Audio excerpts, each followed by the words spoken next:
Queridos irmãos e irmãs, iniciamos a chamada oitava da Páscoa. É toda uma semana onde nós continuamos de uma forma intensa, retomando a ressurreição do Senhor. E o motivo por que a Igreja coloca toda uma oitava de Páscoa, que é seguida do tempo pascal de várias semanas, é porque precisamos de tempo para podermos perceber a importância e os efeitos da ressurreição na nossa vida. É mais fácil para nós, certamente, sentirmos a dor da morte, da separação, o sofrimento, mas a ressurreição é algo totalmente novo e por isso precisa de tempo para que nós possamos captar, perceber, assimilar a força da ressurreição numa realidade tão marcada pela morte e pela dor. Então nós vamos nesse tempo rezar textos que mostram como os apóstolos, após a ressurreição, se enchem de coragem e anunciam que o Senhor está vivo.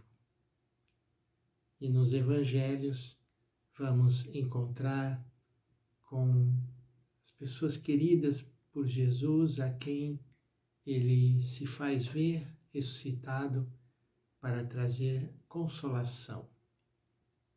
São cenas muito bonitas e que nos ajudam também a nos prepararmos para buscarmos essa graça da grande alegria, uma alegria autêntica e verdadeira que vem exatamente quando nós olhamos para a vitória da vida, onde existia antes somente tristeza, medo e morte.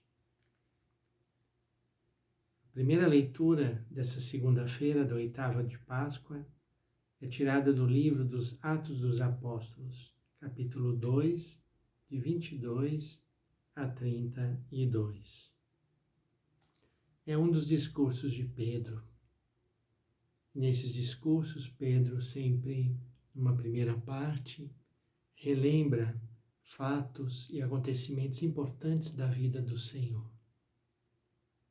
Então nós também nessa semana vamos retomar a vida de Jesus, porque aquele que é o ressuscitado é aquele que foi crucificado.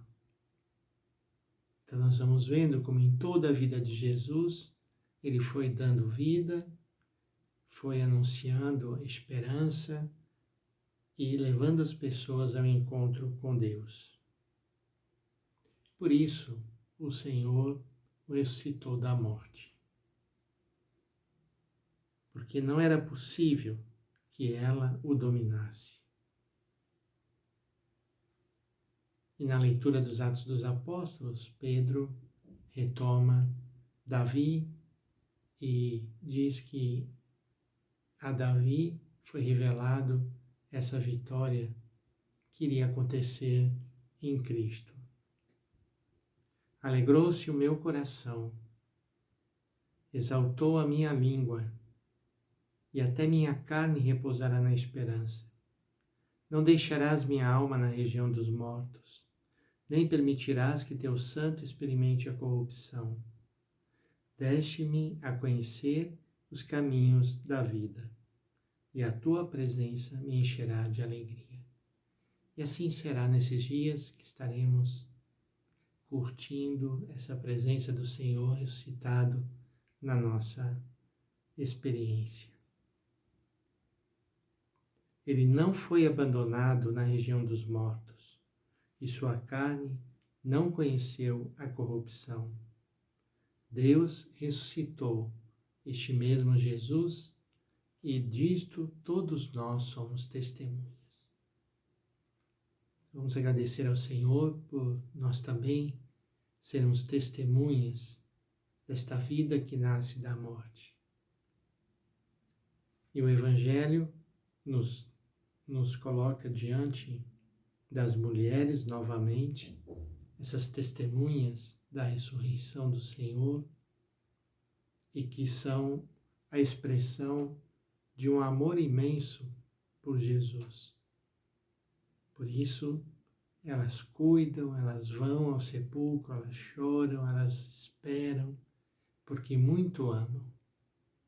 E essa é a atitude que nós temos que viver para podermos também nós enxergar o Senhor vivo no mundo de hoje. As mulheres partiram para o sepulcro. Estavam com medo, mas correram com alegria para dar a notícia aos discípulos. De repente, Jesus foi ao encontro delas e disse: alegrai-vos. E essa nota da alegria é tão presente nesse tempo da ressurreição. É a graça que pedimos ao Senhor de nos alegrarmos com a alegria de Jesus.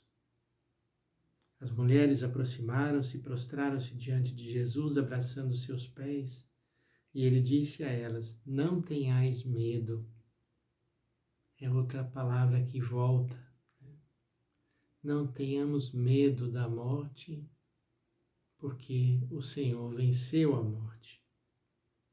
E de anunciar aos meus irmãos que se dirijam para a Galileia e lá eles me verão.